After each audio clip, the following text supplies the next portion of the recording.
Hey there, good evening. Today I'm going to show you how to link your Outlook calendar to a plan in Microsoft Planner. So the easiest way to get to the Planner screen is to just go into your taskbar if you are using OneDrive. Click on OneDrive, and then you're going to click on View Online.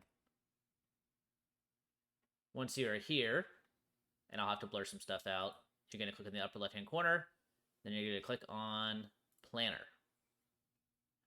So now you're in your Planner, and click on the plan that you want to link to your Outlook calendar.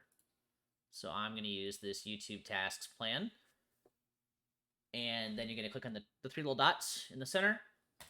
And then you're going to click on add plan to Outlook calendar. And then there's these two choices, don't publish or publish. If you don't publish, it doesn't work. So you have to hit publish. And then take this link right here, copy and paste it. And then you're going to go into Outlook.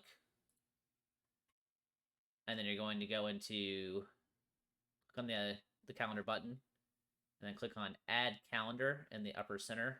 This is under home. And then click on from internet, and then paste that link into your calendar subscription and hit OK. Hit yes. And then here's your new calendar. So you're going to see it says due Tuesday, due Friday, because I'll show you what I had on here. So I had due Tuesday, and then this one just hasn't loaded yet. Due Tuesday, due Friday.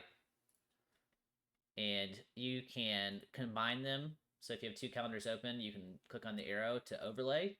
So you can overlay it on your other calendar. So now you got, I can't show you my main one, it's got client names on there. But I've got these two different calendars overlaid. So you can just overlay it with your main calendar.